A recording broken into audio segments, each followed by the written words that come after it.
The war was officially over when Ethan Miller walked into the forest. No gunfire. No shouting. No enemies left to shoot. That's when he saw the tree. At first, he thought it was debris, rope left behind, something forgotten. Then the rope moved. And he realized it wasn't tied around the tree. It was tied to someone. A girl.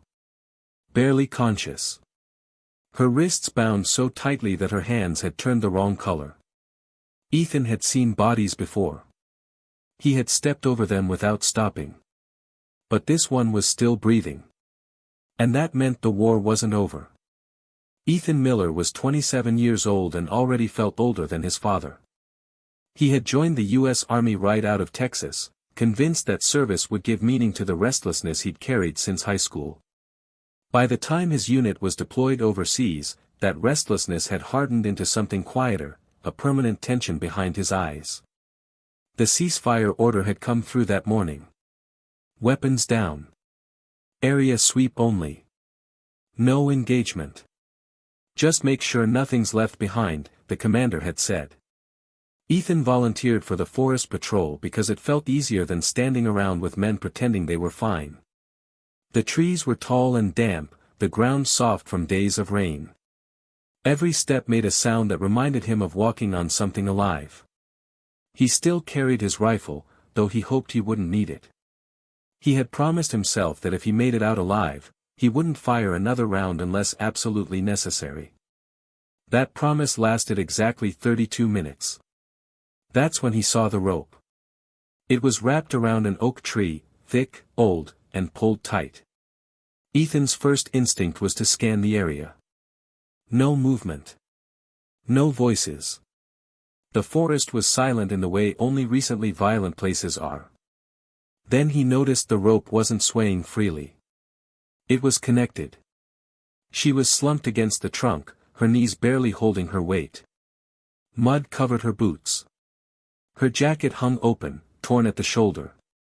Her hair was tangled, dried blood caught near her temple. For a moment, Ethan didn't move. Because soldiers are trained to assess threats before people. And then he saw her chest rise.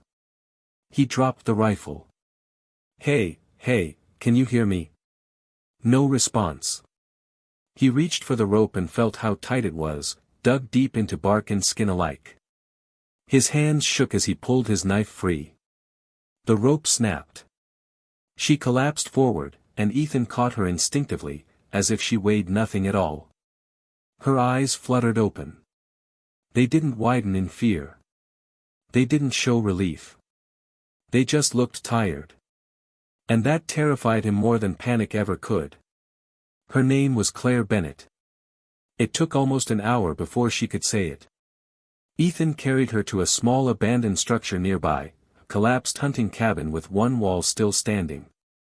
He wrapped her wrists in his undershirt, poured water slowly between her lips. She didn't ask who he was. She didn't ask why he was there.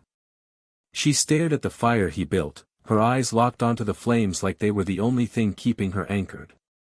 When she finally spoke, her voice barely sounded human. They said the war made it okay. Ethan didn't respond. He knew better than to interrupt words that had taken days to form. They tied me there because I wouldn't stop looking at them. She swallowed hard. They said if I closed my eyes, it would end faster.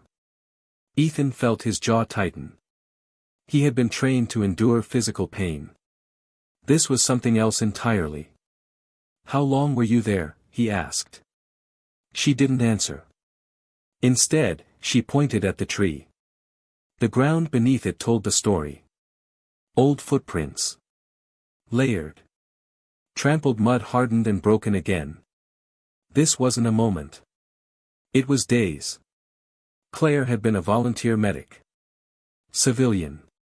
She had stayed behind when evacuation orders came through, helping locals who couldn't leave. When armed men arrived, there were no witnesses left to stop them.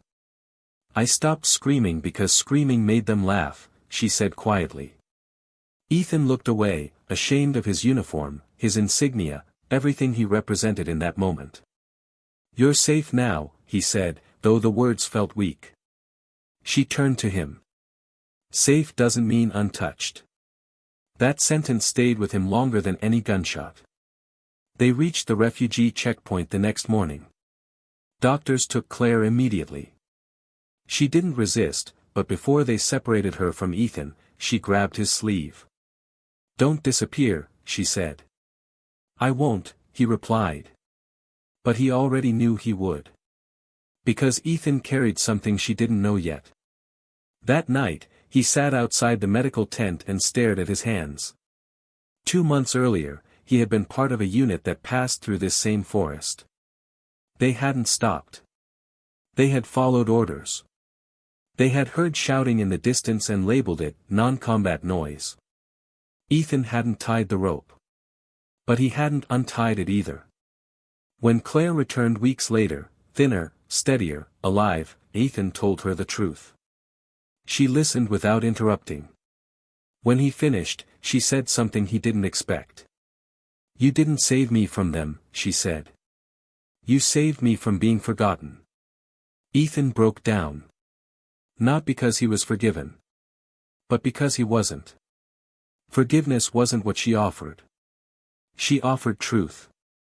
Ethan never returned home. Not really.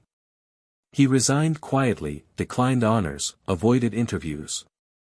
He took work with humanitarian groups, clearing landmines, delivering aid, rebuilding places no one wanted to remember. Claire testified. She spoke publicly. Calmly. Clearly.